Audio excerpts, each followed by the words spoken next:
iku nulis psikologi parenting. Nah, lek gelem kemudian maca iku Gus relate, Bro. Nah, masalah kemudian iso enggak kemudian kamu mengakses buku itu? Yang S2-nya di UI itu. S2-nya di UI entah Mega. Bu Mega? Kata nama Malaysia Mega itu. Bukan UI kita. Mega arek bunder arek. Nah, Mega sing PNS itu. Iya.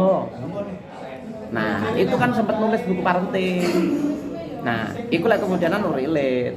Lah kenapa kok ngatakan relate? Karena ngomong pengasuhan itu kan ngomong kompleks kok. Lah persoalannya dia usia 20 tahun. Nah, itu kemudian diasumsikan, kita berangkat dari asumsi ya. Dia usia 20 tahun, apa si MDS itu usia 20 tahun.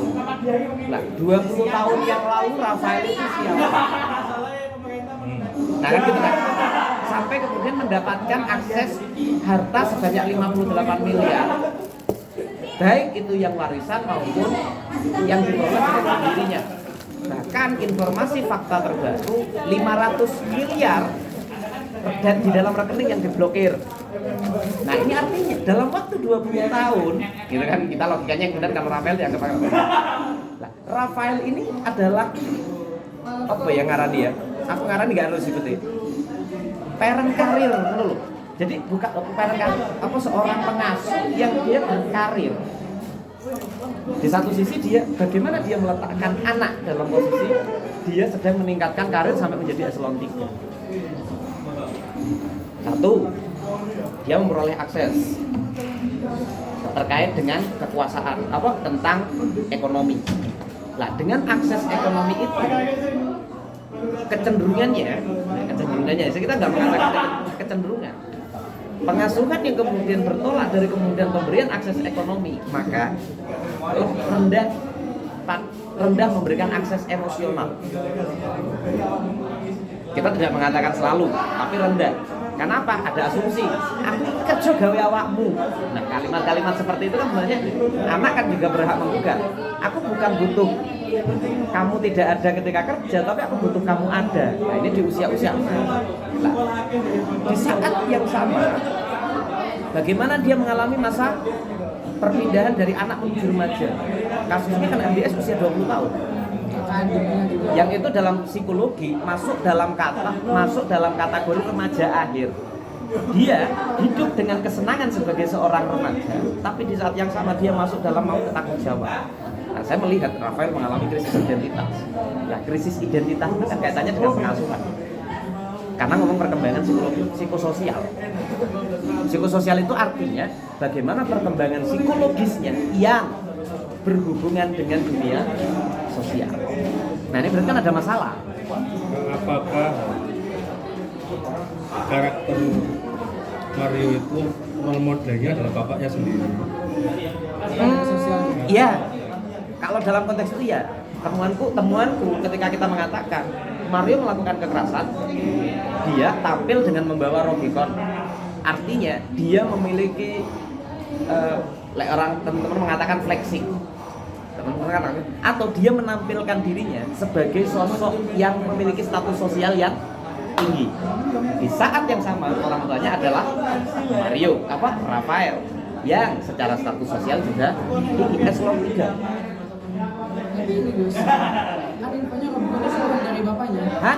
Bukan dari bapaknya, kalau bukan dari pamannya. Nah, kita bukan saya tidak mengatakan Rubicon itu dari pamannya. Oke, benar.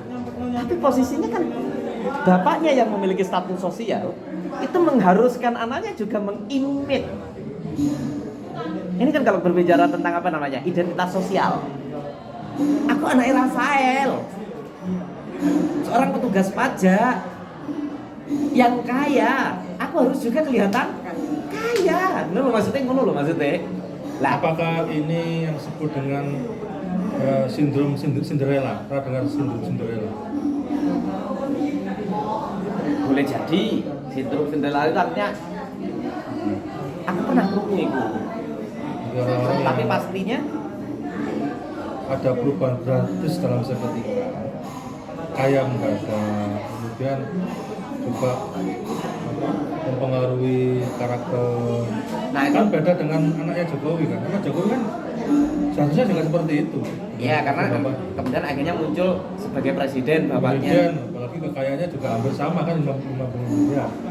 Tapi di satu sisi lain menampilkan wajah yang berbeda dengan Rafael. Apakah itu by design karakter Rafael seperti karakter Mario itu by design atau karena atau genetik atau gimana? Ya memang ada banyak kemungkinan sih. Kalau pada akhirnya kekayaan dalam makanya kemudian ada logika menarik lah di media sosial itu kan. Kalau gajimu 50 juta satu bulan, butuh 90 tahun ya. Butuh 90 tahun kamu bisa mendapatkan. Nah artinya bagaimana dalam waktu yang sepersekian tahun itu kemudian si Rafael mendapatkan harta itu logikanya mesti akan ada income yang berlebih tiba-tiba. Nah itu bisa merubah gaya pengasuhan Rafael terhadap Mario. Tapi di saat yang sama, kemudian delok Mario, saya mengatakan boleh jadi mengimit. Posisi orang tua sebenarnya kan harus benar-benar sejajar dengan anak. Semakin kalau identitas anak dengan orang tua itu menjadi berbeda, itu kan hukuman sosialnya kan tinggi. Kita mengatakan hukuman sosialnya tinggi. Misalnya nih, hukuman sosial itu kita katakan sebagai sebuah kalimat atau ungkapan publik kepada dirinya. Anak kiai, anaknya jadi bapak kiai, anaknya jadi berandal. Ya paling tidak cedek-cedek lah, meskipun nggak kemudian jadi kiai. Kemudian anaknya bupati, kemudian anaknya kok jadi kuli karena tidak mau menikmati. Ya tetap orang akan nyinyir terhadap dia karena tidak memiliki. Nah yang terjadi pada Mario boleh jadi seperti itu. Meskipun Robicon itu makanya kan pertanyaannya kapan sih Robicon dan Harley itu ditunjukkan sama Mario? Nah itu kan ketika dia sudah habis melakukan kekerasan, baru kemudian publik menyampaikan bahwa di TikToknya Mario itu flexing, sering kali menampilkan bahwa dia memiliki relasi dengan barang-barang kendaraan mewah, Harley, Robicon. Siapa lo? Siapa lu? Boy. Mario di masa tuanya ya. Lulus sudah keluar dari penjara. Iya, lulus gitu kan. Kayak orang hilang gitu kan. Aku ado mengatakan pengasuhan ado karena apa? Begitu aku golek informasi terkait dengan pribadi Mario dan lain sebagainya, aku buka LHKPN bisa akhirnya hanya untuk melihat identitas si Mario. Katanya ahli psikologi forensik ya, si Rizal itu. Ada dua motif mengapa Mario itu kemudian melakukan kekerasan. Yang pertama, akumulasi emosi. Yang kedua, ekspresi diri. Seperti gaya Ronaldo mencetak gol selebrasinya kan. Ya, tadi sudah saya omongkan. Arek psikologi dia bingung kan golek aspek psikologinya di mana. Nah, kalau diskusinya kayak sampean jelas loh, ahli psikologi forensik. Tapi kan kita mendengar psikologi forensik, tapi kajian psikologinya berangkat dari mana? Kenapa kita bisa mengatakan bahwa itu adalah akumulasi emosi. Kemudian yang kedua adalah selebrasi. Karena apa? Satu, di saat yang sama dia melakukan kekerasan karena sakit hati, pacarnya dilecehkan. Ya betul gitu kan bahasanya. Kalau bahasanya polisi kan berlaku tidak menyenangkan. Kemudian yang kedua, kenapa divideokan? Ya. Melakukan tindak kekerasan itu adalah pidana. Bagaimana orang yang melakukan pidana itu kok bisa malah meninggalkan bukti?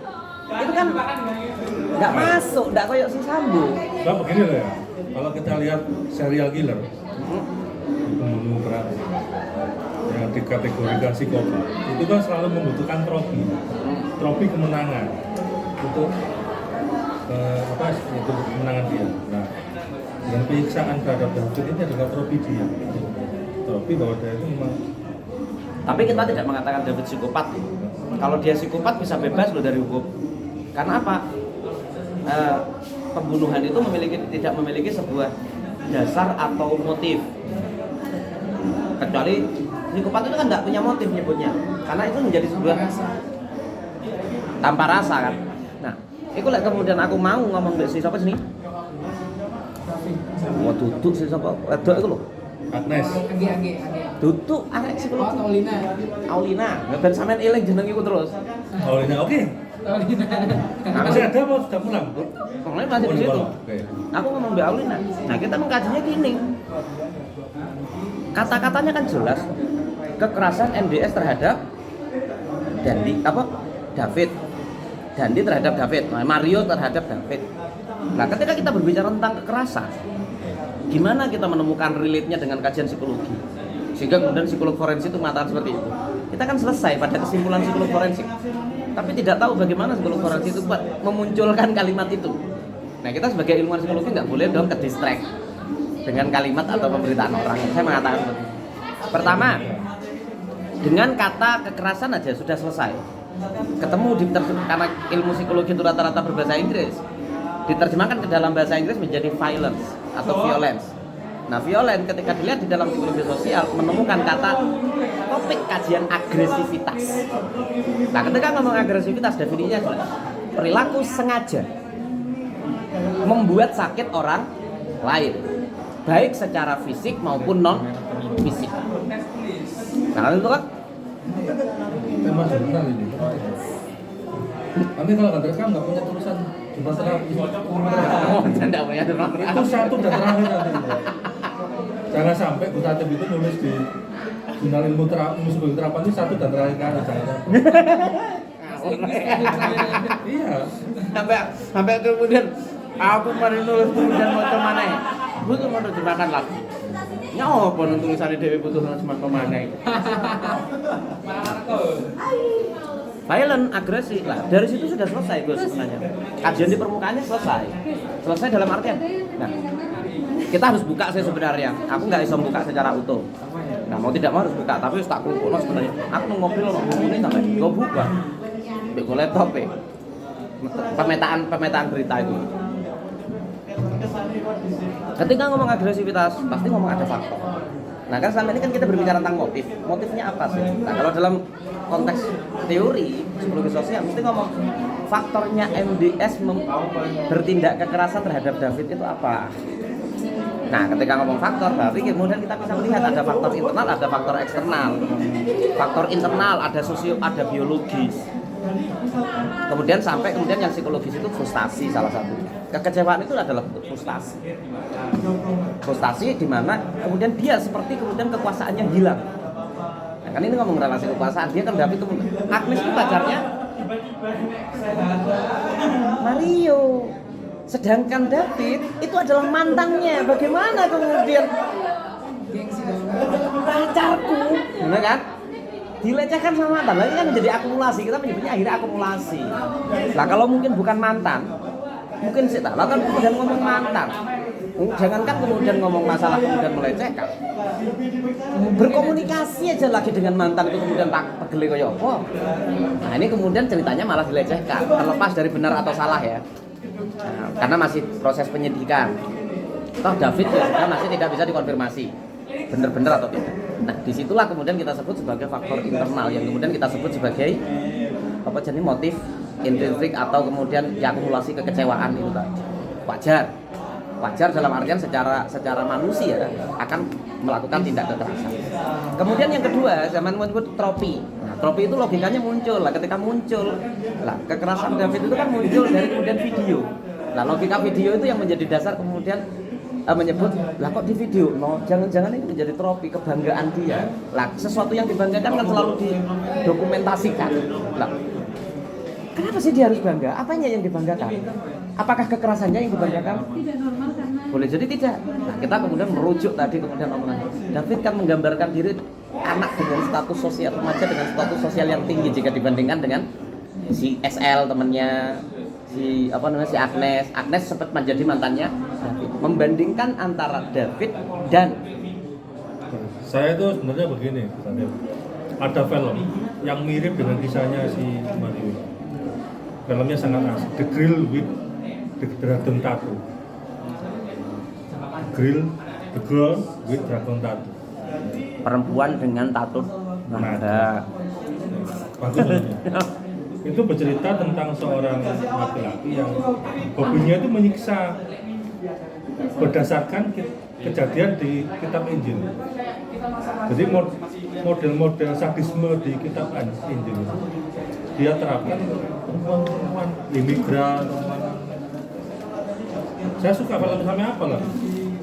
Dia ada 3 seri. Yang pertama Girl with Dragon. Pemeran aktornya James Bond yang Craig siapa tadi? Girl with Dragon Tattoo.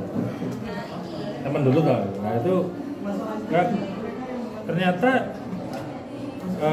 munculnya kekerasan sejak kecil itu karena diinisiasi oleh ayah Sukamabur, yaitu kekerasan terhadap istrinya. Setiap hari anak ini melihat penyiksaan bapaknya terhadap ibunya, sehingga kemudian itu juga dia copy paste modeling paste. Ketika saya melihat kekerasannya, saya tidak melihat kekerasannya. Trofi yang dimaksud bukan kekerasannya. Karena saya menemukan faktanya ketika saya baca apa, dia dengan status sosial yang tinggi. Sehingga ketika dia berlaku kekerasan, dia hanya untuk menunjukkan bahwa dia punya status sosial yang tinggi. David itu bukan apa-apa dibandingkan saya. Sampai kemudian dalam satu narasi di koran dikatakan, sampai mati pun aku juga nggak peduli kamu. Nah itu dia menunjukkan bahwa di dunia nyatanya, di dunia media sosialnya, dia ditunjukkan sebagai aku anaknya Rafael loh. Di dunia pemberitaan kan munculnya aku anaknya Rafael yang dia petugas pajak kaya. Apa sih yang tidak bisa dilakukan oleh orang kaya? Logika itu mungkin ada. Kemudian yang kedua, dia menunjukkan, dilegitimasi lagi kemudian profilingnya, citra dirinya diprofilkan di media sosialnya. Berapa orang yang kemudian akan melihat bahwa aku mempai Harley lebih kok. Selesai di situ. Kemudian itu dua aja lah, kemudian yang dua aja kemudian kita bahwa menunjukkan bahwa Rafael memiliki apa Mario itu memiliki status sosial yang tinggi. Nah begitu kejadian kekerasan itu tadi, ini mengganggu namanya, mengganggu status sosialnya. Mengganggu status sosialnya yang itu yang sebagai bayangkan kemudian kita status sosial yang tinggi kemudian dilecehkan oleh status sosial yang rendah. Akumulasi kekecewaan kemudian kekerasan yang kemudian divideokan. Video itu dalam rangka untuk menunjukkan aku itu bahwa itu mencoba yang itu tadi kemudian kekerasan dimunculkan. Nah maka saya tidak melihat bahwa kekerasannya itu sebagai trofi. Nah kalau kekerasan itu sebagai trofi, maka kita harus menelaah ada riwayat kekerasan apa saja yang dilakukan oleh Daud. Nah boleh jadi bukan kekerasan, boleh jadi dia kemudian memerintah si SL, saya curiga. Yang kecewa itu adalah yang kecewa itu adalah Mario. Tapi ketika mau menyakiti, kenapa harus ngajak SL? Kita belum ngobrol. Kenapa ngajak Sen? Nah ini kan menunjukkan bahwa circle-nya Mario. Ini ngomong circle-nya Mario. Nah, berarti Sen ini kan masih orang yang di bawahnya Mario. Yang ini mengindikasikan bahwa Sen dikongkon video no gelem. Itu kan relasi kekuasaan sebenarnya. Jadi yang mau ditunjukkan di dalam tindak kekerasan yang dilakukan sebenarnya adalah aku berkuasa. Saya punya status sosial yang tinggi. Makanya saya ini kemudian garis kekerasan apa saja yang berkaitan dengan status sosial. Nah, ada kemudian apa nemu Fortuner ini. Nah, kenapa sih Fortuner itu kemudian kekerasan? Lah itu kan kemudian relasinya kekuasaan dengan kekerasan. Karena apa? Mengimitasi Fortuner dengan kendaraan polisi, pengawalan polisi. Sehingga saya lebih layak untuk melakukan kekerasan dibandingkan orang yang punya Rio. Saya pantas untuk kemudian arogan di jalan karena ada relasi. Nah, aku mengatakan piala yang kemudian dimaksud adalah kekuasaan yang mau ditunjukkan kepada publik, bukan kekerasannya tapi dulu. David itu kemudian kalah, ya berarti aku masih punya power. Nah kalau dalam bahasa psikologi muncul nanti akhirnya kemudian apa bentuk kekuasaan? Salah satunya adalah power of punishment, power of reward, power of legitimate. Legitimasinya dia sudah mendapatkan status sosial. Punishment rewardnya dia mampu kok mengajak orang dengan kemudian yang dia miliki. Siapa sih yang kemudian tidak pernah naik Rubicon diajak saya naik Rubicon? Buktinya ketika kekerasan dia mengajaknya dengan naik Rubicon. Kemudian power of punishment dia tunjukkan dengan bagaimana orang lain yang kemudian mengganggu status sosialnya dia tidak dengan dan itu ditampilkan dalam bentuk video. Nah video itu adalah menunjukkan bahwa dia punya reward of, menjadi lengkap akhirnya. Kekuasaannya dia menunjukkan bahwa status sosialnya tinggi sebagai pialanya itu lengkap sudah. Setelah flexingnya ada, Rafaelnya ada, kemudian dia mengajak merebut pacarnya David, mantannya David bisa menjadi pacar saya ada. Ya kasarannya gitu, Agnes lebih tertarik dengan saya daripada dengan si David karena saya mungkin lebih kaya dan sebagainya. Itu reward of apa? Power of reward. Aku nunggu saya merelate-nya nih. Berarti kekerasan ini sudah menjadi alam bawah sadar dari Iya, karena power itu hukum sebuah kekuasaan. Agresivitas itu memang, nah, mau agresivitas salah satu faktor eksternalnya itu gitu. Jadi salah satunya faktor pengaruh sosial dan identitas sosial yang dia miliki, self identifikasi. Maksudnya ini dilakukan secara sadar ya, artinya dia juga secara kognitif tahu konsekuensi Kekerasan itu dari psikologi bentuk perilaku, tapi sikap untuk kecenderungan untuk kekerasan itu ada pada orang yang punya kekuasaan. Otomatis muncul itu manusia.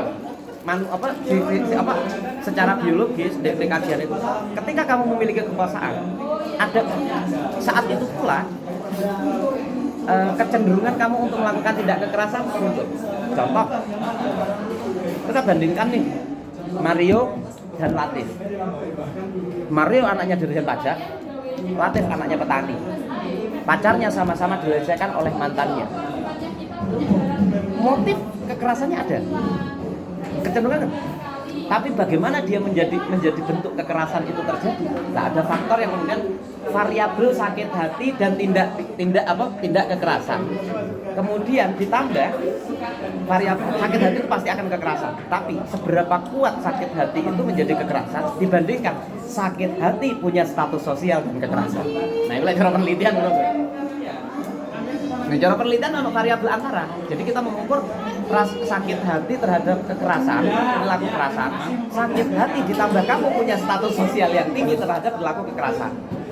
Sehingga mungkin kalau saya nanti akan mukul, tapi nggak mungkin sampai kemudian merekam. Atau mungkin saya akan mukul, tapi nggak mungkin sampai kritis. Nah, tapi ketika ada kekuasaan, nah jadi bentuk kekerasannya nanti akan munculnya intensitas kekerasannya berbeda, agresivitasnya bentuknya berbeda. Nah, Mario jelas, nah, kekerasan yang sebelumnya juga banyak loh. Nah, tapi ini kenapa begitu luar biasa? Makanya pada anak usia sepantaran Mario, istilah yang Jawa kan gak mentolo lah. Mentolo-mentolonnya arek. Setega-teganya anak remaja itu nggak sampai segitunya. Mario sudah melewati limitasi dan kayaknya sudah terbiasa dengan ini. Nah, itu kan saya kira mengatakan persoalan hukum, antara hukum akan mengatakan bahwa itu adalah kejahatan. Tapi persoalan orang psikologi memang perlu juga. Karena Mario masih masuk kategori remaja akhir. Dia belum dewasa. Menurut konteks psikologi dia belum dewasa.